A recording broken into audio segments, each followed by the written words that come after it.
The WWE Superstar shakeup has come and now it's gone. And now we know what the Raw and SmackDown rosters are going to look like going forward for at least a little while. So the question is, do we like it or do we not like it? There's always going to be some ups and downs, naturally, because, I do ups and downs on What Culture. Didn't need that joke explained. Some people tend to get really mad when I explain my jokes, but I did it anyway. But I actually think there's an argument to say that after all of this, WWE has actually weakened the Raw roster. Why?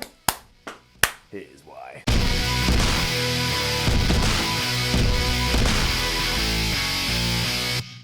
I think WWE mostly did a good job with this year's draft, even if personally, beforehand, I didn't really want one. And if we were going to do it, I wanted the men's side to be left alone, and I wanted the focus to be on the tag teams and the women. The company didn't agree, because why would they? I'm just some guy, I don't work for them, so why would they listen to me? However, I actually think after the fact, it was alright. A ton of people were moved around, and that's now created fresh matchups and potential fresh storylines, and I'm sure there's now a couple of dudes or women or tag teams on each brand where you're like, oh man, now I can see those two go at it, or I can see this fight that I've wanted to see for ages, and that's great. It's like a new dawn, a new era, a new period, or a word better than that. However, while there are some awesome names on Monday Night Raw right now, like I said, I think there's maybe just a tiny bit of an argument, a tiny little bit of a debate where we can say, maybe it's not as good as it was. Take the tag team division, for example. The Bar were basically holding that thing together, as we saw by WrestleMania, where they didn't have any opponents. And of course, that's on the writing team. But still, that was the truth. Now they're off to Pastors New, which actually was probably the right move.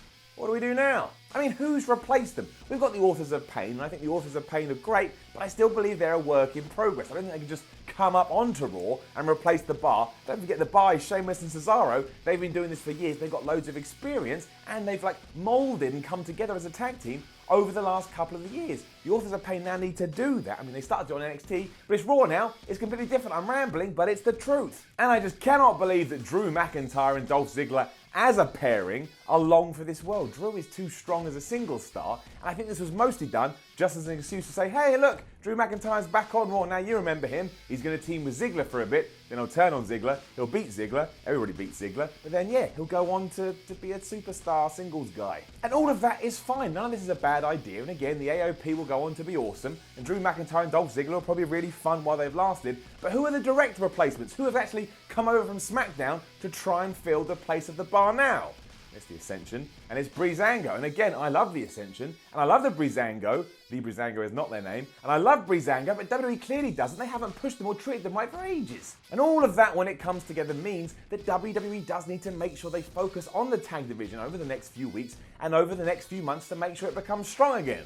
Because don't forget, a 10-year-old boy recently was part of the tag team champions. And of course, we have to wait and see. You never know what tomorrow's going to hold. But I do think there's a line of thinking here where you're perfectly within your own rights to go, this seems a little bit shaky. Do the Scott Hall fingers. And this goes further as well because Samoa Joe is no longer on Raw and he's now on SmackDown. That's awesome for SmackDown, but that's the point. It's because Samoa Joe is awesome. Even if we all got together and started waving big flags with Samoa Joe's face on it going, you are the best. You are the best. That's still not enough because Samoa Joe will always be underrated. Not only is he one of the best damn promos in the entire company, but he gets and believes his character so much that no matter where he is, he makes that product better. Therefore, he's not on Monday nights. Monday nights is worse. He's on Tuesday nights. Tuesday nights are now better. And it's not the end of the world because, again, we do have replacements. I think Drew McIntyre has all the potential in the world. And, of course, Kevin Owens and Sami Zayn are now on Monday Night Raw, and they are equally as good as Samoa Joe, or at least you don't believe that. They're in the league. You can't say they're not in the league. They're definitely in the league. But at one point, we were going to have a big program between Roman Reigns and Samoa Joe, hence why Joe leaving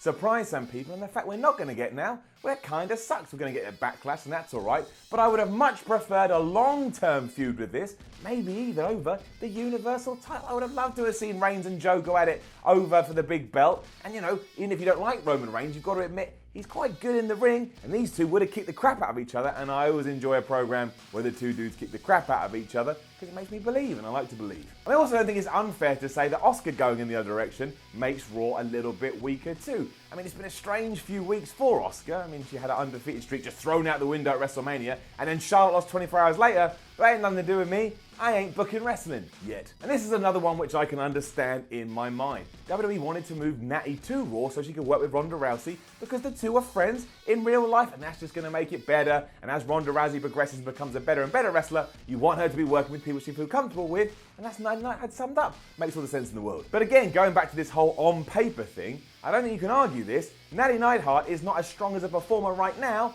than Asuka. I think more people gravitate over here, and my left hand is Asuka, and my right hand is Natty Neidhart. So here we are, what happens? Whoop. See, we go to Asuka. Whoop. And I also say all of this because now on SmackDown, we have Charlotte, we have Becky Lynch, and we have Asuka, and having those three people on the same brand, well, I think it's an distraction. I think it's pretty good. Also, Jinder is now on Raw, therefore ipso facto, Raw is not as good. I'm joking, that is a joke, I'm kidding, I did that to be a dick, I said it to be a dick just to push a few people's buttons. If I'm being honest, I actually think WWE's done a great job with Jinder Mahal over the last 12 months, and I realised this when he came out at the start of Raw as the first guy in the Superstar Shake-Up.